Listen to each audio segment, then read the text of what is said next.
नमस्कार साथियों, मेरा नाम है आर के सिंह। संस्कृति आईएएस के प्लेसेस इन न्यूज़ प्रोग्राम में आप सभी का स्वागत है। जैसा कि आप सभी जानते हैं कि हम अपने इस प्रोग्राम में चर्चा में रहने वाले स्थानों के बारे में मानचित्र के माध्यम से उन पर चर्चा करते हैं। इसी क्रम में आज हम अपने इस सीरीज में बात करने वाले हैं मिजोरम के फोंगपोई राष्ट्रीय उद्यान की, क्योंकि ये जो नेशनल पार्क है आजकल न्यूज़ में बना हुआ है। तो न्यूज़ में क्यों बना हुआ है?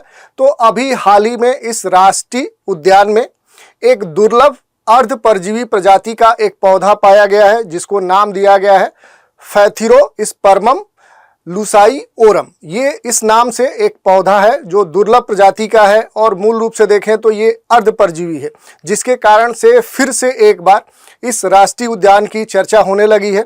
तो आपके परीक्षा के दृष्टिकोण से देखें तो ये जो राष्ट्रीय उद्यान है या इसके आसपास के जो भी महत्वपूर्ण लोकेशन है वो आपके लिए महत्वपूर्ण हो जाते हैं। तो आज के इस एपिसोड में हम इस राष्ट्रीय पार्क की और इससे जुड़ी हुई जो भी महत्वपूर्ण बातें हैं उन पर मानचित्र के माध्यम से बात करेंगे। तो चलिए देख लेते हैं।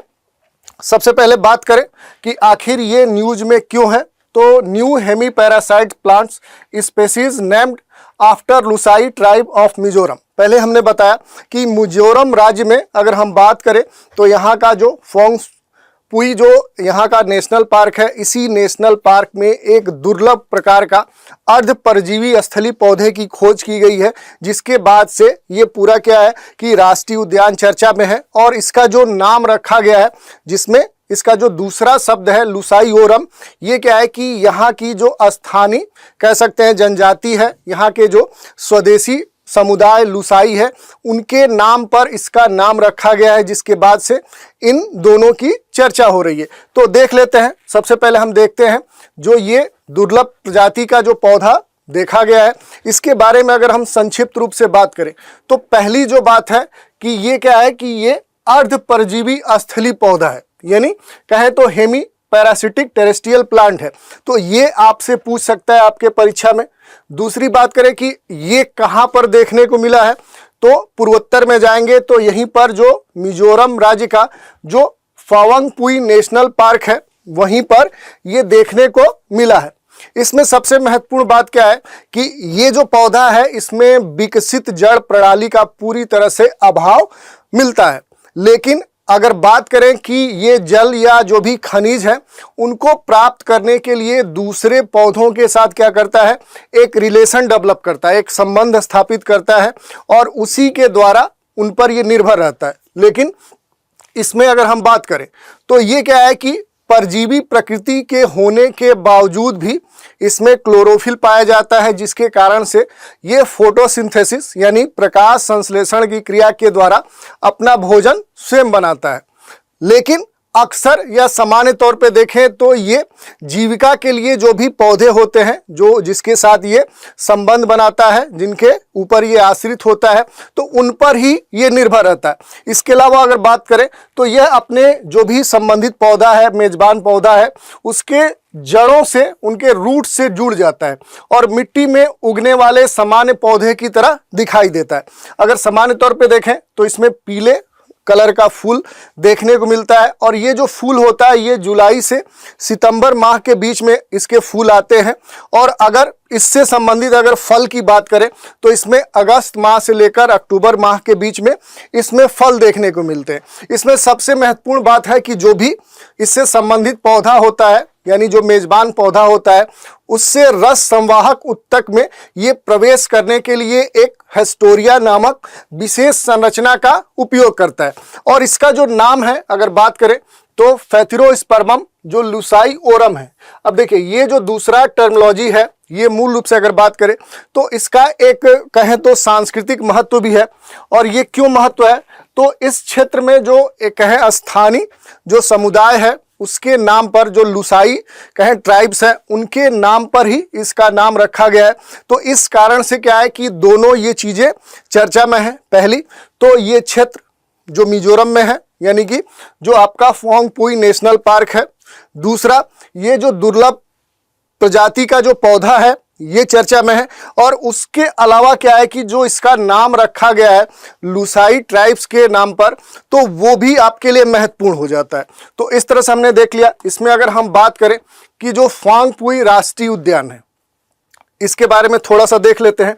तो देखिए ये कहाँ पर देखने को मिलेगा, तो जब आप पूर्वोत्तर के मिजोरम राज्य में जाएंगे, ये क्या है कि आपका मिजोरम राज्य का मैप है, इस क्षेत्र में जाएंगे तो यहीं पर आपको क्या है कि ये नेशनल पार्क देखने को मिलेगा। सामान्य तौर पे देखें तो इसके दक्षिण पूर्वी क्षेत्र में ये आपको फांगपुई राष्ट्रीय उद्यान देखने को मिलेगा।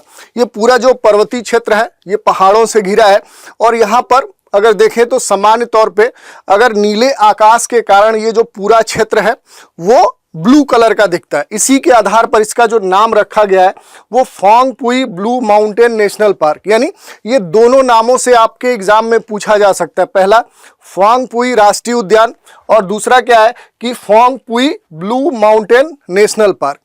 आपको मिजोरम राज्य में जाएंगे तो दो नेशनल पार्क देखने को मिलेंगे। एक इसके उत्तरी भाग में देखने को मिलेगा मुरलेन नेशनल पार्क, ये महत्वपूर्ण है। और इसके दक्षिण में आएंगे तो यहीं पर क्या है कि आपको Phawngpui blue mountain national park आपको देखने को मिलेगा। तो ये इसका क्या हो गया, लोकेशन हो गया। यहाँ पर और भी एक दो लोकेशन है जो आपको जानने चाहिए। जैसे अगर हम बात करें तो यहाँ पर क्या है कि बहुत सारे टाइगर रिजर्व, यहाँ पर वाइल्ड लाइफ सेंचुरी और रामसर साइट भी आपको देखने को मिलेंगे। अगर हम बात करें यहाँ पर टाइगर रिजर्व की, तो यहीं पर क्या है कि आपको दाम्फा टाइगर रिजर्व देखने को मिलेगा। इसके अलावा अगर आएंगे तो यहाँ पर पाला रामसर साइट देखने को मिलेगा, और बहुत सारे यहाँ पर वाइल्ड लाइफ सेंचुरी आपको देखने को मिलेंगे। तो ये जो सारे लोकेशन है ये आपके लिए महत्वपूर्ण है। यही नहीं, अगर इस नेशनल पार्क में आप जाएंगे तो यहाँ पर बहुत सारी क्या है कि अलग अलग प्रजातियां, जैसे अगर बात करें तो जीव में पक्षी स्तनधारियों की बहुत सारी प्रजातियां देखने को मिलती हैं। और अगर वनस्पति में जाएंगे तो वहां भी बहुत सारे घास के मैदान, आर्किड या इस तरह के जो बांस के पेड़ हैं या अन्य जो प्रजाति की वनस्पतियां हैं वो यहाँ पर देखने को मिलती हैं। यही नहीं, पक्षी प्रजातियों की बहुत सारी जो विविधता है वो यहाँ पर देखने को मिलेगी। बहुत सारे जो स्तनधारी हैं ऐसे जंतु यहाँ पर देखने को मिलेंगे। और यही नहीं, आपके लिए सबसे महत्वपूर्ण क्या है कि इसी राष्ट्रीय पार्क से एक महत्वपूर्ण नदी भी यहाँ से निकलती है जिसका नाम है छिमतुईपुई नदी, जिसको कालादान नदी भी बोलते हैं। इसको कालादान रिवर भी बोलते हैं। तो ये नदी क्या है कि यहीं से होकर गुजरती है, तो ये भी आपके लिए महत्वपूर्ण है। इसके अलावा अगर बात करें कि इस नदी के बारे में, तो देखिए ये मिजोरम का मैप है और यहीं पर आप देखेंगे कि ये नदी आपको क्या है देखने को मिल रही है। सामान्य तौर पर अगर बात करें इस नदी के उद्गम की कि आखिर ये नदी कहाँ से निकलती है, तो बात करें तो म्यांमार के पश्चिम भाग में अगर आएंगे, ये क्या है, ये इसका सटा हुआ क्षेत्र क्या है, ये म्यांमार है। तो म्यांमार के पश्चिम भाग में आएंगे तो यहीं से एक क्षेत्र है पहाड़ी जिसको बोलते हैं बनम गांव। बनम गांव, यहीं से क्या है कि ये नदी निकलती है और फिर आगे मिजोरम में ये प्रवाहित होती है। यहाँ इसकी 3-4 सहायक नदियां, जैसे देखेंगे कि ये नदी आकर इससे मिल रही है।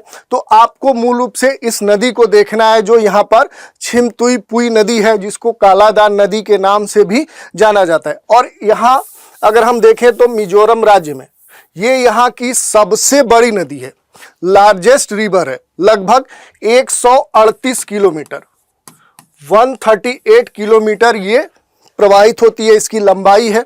और बात करें तो यहाँ पर क्या है कि ये आगे बढ़ते हुए क्या है तियाऊ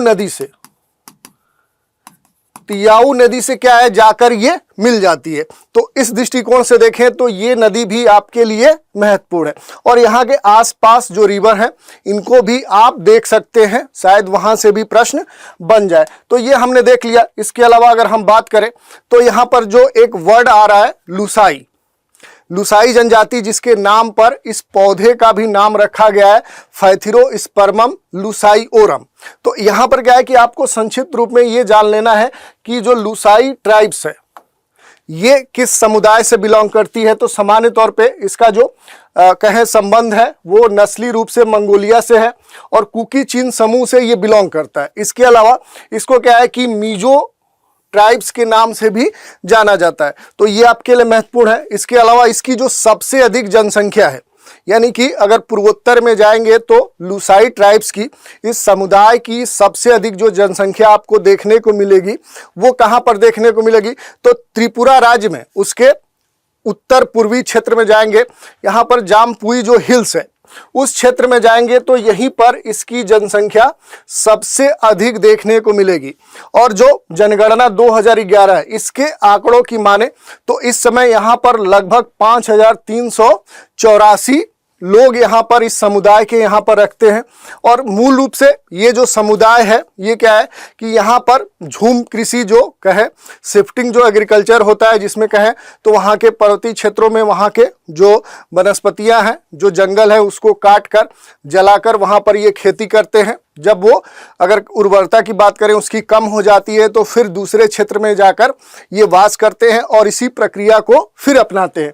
तो इस तरह से क्या है कि इनका जो मूल जीवन शैली है वो शिफ्टिंग एग्रीकल्चर पर निर्भर है, शिकार पर निर्भर है। यहाँ पर ये जो लुसाई समुदाय है ये मूल रूप से देखें तो इसने क्या है कि यहाँ पर ईसाई धर्म को क्या किया है, एडॉप्ट कर लिया है। तो मूल रूप से क्या है कि ये ईसाई धर्म को मानने वाला एक समुदाय है और मूल रूप से ये जामपुई जो हिल्स है वहीं पर पूरी तरह से ये संकेंद्रित है। इनमें एक और महत्वपूर्ण बात है, इनमें एक कहे तो चेराव नृत्य देखने को मिलता है। तो ये भी आपके परीक्षा में पूछा जा सकता है कि आखिर जो चेराव नृत्य है ये किस समुदाय से संबंधित है, तो ये किससे है, तो ये आपके लुसाई जनजाति से संबंधित है। इसके अलावा अगर इस क्षेत्र में आए जो जामपुई हिल्स है, ये जो लोकेशन है ये भी आपके लिए महत्वपूर्ण है। तो अगर त्रिपुरा में आएंगे, ये देखिए ये क्या है कि आपका त्रिपुरा का जो मैप है इसमें यहाँ पर अगर हम उत्तर पूर्व में आएंगे तो देखिए ये क्या है कि ये एक पर्वत हिल्स देखने को मिल रहा है। यही क्या है, तो ये आपका जामपुई हिल्स है। ये क्या है, तो ये आपका जामपुई हिल्स है। और इसके और अगर आप पश्चिम में जाएंगे तो यहीं पर क्या है कि सखान तांग, ये देखिए एक और आपको यहाँ पर पर्वतीय क्षेत्र देखने को मिलेगा जिसको हम बोलते हैं सखान तांग। ये एक श्रेणी, एक हिल्स देखने को मिलेगा। और इसके और अगर आप पश्चिम में जाएंगे तो लॉन्ग तराई, यहाँ पर एक और आपको देखिए ये देखने को मिलेगा। ये क्या है, तो ये क्या है, ये लॉन्ग तराई रेंज देखने को मिलेगा। और इसके और पश्चिम में आएंगे तो यहाँ पर भी एक श्रेणी देखने को मिलेगी जिसको बोलते हैं अथारामुरा। यहाँ पर अथारामुरा रेंज देखने को मिलेगा। और इसके और पश्चिम में जाएंगे तो यहाँ पर बारामुरा रेंज देखने को मिलेगा। ये देखिए एक और आपको देखने को मिल रही है, ये क्या है, तो ये बारामुरा रेंज है। तो यहाँ पर क्या है कि आपको इस क्रम में क्या है कि 5 हिल्स या पर्वतीय क्षेत्र देखने को मिलेंगे। जो पहला आपको देखने को मिलेगा जहाँ पर क्या है कि मूल रूप से जो लुसाई समुदाय है वो पूर्वोत्तर में सबसे अधिक जनसंख्या में वास करती है, वो है जामपुई हिल्स। उसके अगर पश्चिम में आएंगे तो यहीं पर सखान तांग पर्वतीय क्षेत्र देखने को मिलेगा। उसके पश्चिम में जाएंगे तो लांग तराई रेंज देखने को मिलेगा। और उसके और पश्चिम में जाएंगे तो अथारामुरा रेंज देखने को मिलेगा। और सबसे पश्चिम में जाएंगे तो यहाँ पर बारामुरा रेंज देखने को मिलेगा। तो ये आपके लिए महत्वपूर्ण है। इसके अलावा अगर बात करें तो पूर्वोत्तर में जितने भी हिल्स हैं, जैसे अगर बात करें तो इधर गारो, खासी, जयंतिया हिल्स है, मिकिर हिल्स है, बरेल रेंज है, मिजो हिल्स है, नागा हिल्स है, पटकई बूम्स है, मिसमी हिल्स है। ये सारे क्या है, इनके जो लोकेशन है, इनके जो क्रम है, चाहे वो पूरब से पश्चिम की बात हो या उत्तर से दक्षिण की बात हो, ये क्रम आपको आना चाहिए। तो ये आपके लिए महत्वपूर्ण है। इसके अलावा अगर हम यहाँ पर आए तो जो नॉर्थ ईस्ट जोन है, यहाँ पर आपके लिए एक और प्रश्न बन सकता है, क्योंकि हम बात कर रहे हैं किसकी, तो यहाँ पर जो महत्वपूर्ण राज्य है जैसे त्रिपुरा है, मिजोरम है, तो इनकी जो सीमाएं हैं वो किन राज्यों से लगती हैं, या अगर इनकी जो सीमाएं हैं वो किस देश से जुड़ती हैं, तो ये भी प्रश्न आपके बन सकते हैं। जैसे अगर यहाँ पर देखें तो अगर त्रिपुरा राज्य की बात करें तो देखिए त्रिपुरा राज्य की जो सीमा है वो क्या है कि इधर आसाम से लगती है और इधर मिजोरम राज्य से लगती है। ऐसे ही अगर मिजोरम की बात करें तो मिजोरम राज्य की जो सीमा है वो 3 राज्यों से लगती है, पहली मणिपुर, दूसरा असम और तीसरा त्रिपुरा। तो ये आपके लिए महत्वपूर्ण है। ऐसे ही क्या है कि इस क्षेत्र में जो बहुत सारे हिल्स हैं, इनका क्रम आपके लिए महत्वपूर्ण है। जैसे अगर यहाँ से अगर हम दक्षिण से उत्तर की तरफ बढ़ेंगे तो बहुत सारे यहाँ पर पर्वतीय क्षेत्र, हिल्स या इस तरह की चोटी देखने को मिलेगी। जैसे अगर हम बात करें तो यहाँ पर मिजो हिल्स देखने को मिल सकती है, मणिपुर हिल्स आपको देखने को मिल सकती है, नागा हिल्स, फिर आगे बढ़ेंगे तो पटकई रेंज देखने को मिल सकता है। तो इस तरह से क्या है कि इनके लोकेशन आपके लिए महत्वपूर्ण है। तो ये हमने देख लिया। अब यहीं पर एक स्टेट आपका क्या है कि आपको एक स्टेट मिल सकता है मणिपुर। यहाँ पर भी जो कुछ पर्वतीय क्षेत्र हैं वो आपके लिए महत्वपूर्ण है। जैसे अगर बात करें तो इसके अगर पूर्वी क्षेत्र में आएंगे तो ये क्या है कि ईस्ट मणिपुर हिल्स है, और इसके अगर पश्चिम में जाएंगे तो यहीं पर क्या है कि आपको लेथा रेंज देखने को मिलेगा। ये लोकेशन आपके लिए महत्वपूर्ण है। और इसके और पश्चिम में आएंगे तो यहाँ भी क्या है कि एक रेंज आपको देखने को मिलेगा, जिसको क्या हम बोलते हैं तो लाई मताओल रेंज बोलते हैं। और यहीं पर क्या है कि आपको इन दोनों पर्वतीय क्षेत्रों के बीच में एक लोकटक लेक देखने को मिलेगी। तो ये जो लोकेशन है ये आपके लिए सबसे महत्वपूर्ण है। इसी कारण से इनकी हमने चर्चा की। तो ये आपके लिए जो भी महत्वपूर्ण पहलू थे आज के इस फोंगपुई राष्ट्रीय उद्यान और इस दुर्लभ प्रजाति के पौधे से जुड़े हुए, उन पर हमने चर्चा की। इसी चर्चा पर एक प्रश्न देख लेते हैं। प्रश्न क्या है तो हाल ही में एक दुर्लभ अर्ध परजीवी स्थलीय पौधे की खोज की गई है जिसे फैथिरोस्पर्मम लुसाइओरम के नाम से जाना जा रहा है। यह भारत के किस भाग से संबंधित है, किस भाग में खोजा गया है? 4 विकल्प दिए गए हैं। पहला है अरावली श्रेणी, दूसरा है फोंगपुई राष्ट्रीय उद्यान, और तीसरा है सिंबरवाला राष्ट्रीय उद्यान हिमाचल प्रदेश, और डी है फूलों की घाटी उत्तराखंड। तो इस तरह से क्या है कि हमने आज अपने इस एपिसोड में जो फोंगपुई जो राष्ट्रीय उद्यान है उसकी हमने चर्चा की, और जो फैथिरोस्पर्मम जो लुसाइओरम जो दुर्लभ प्रजाति का एक अर्ध परजीवी पौधा है जिसका संबंध क्या है मिजोरम राज्य के इस ब्लू माउंटेन और जो फोंगपुई राष्ट्रीय उद्यान है उससे है, तो उसके बारे में हमने देखा। तो आज के एपिसोड में इतना ही। नए एपिसोड में एक नए प्लेस के साथ फिर मिलेंगे। तो आज आप हमारे साथ बने रहें, इसके लिए धन्यवाद।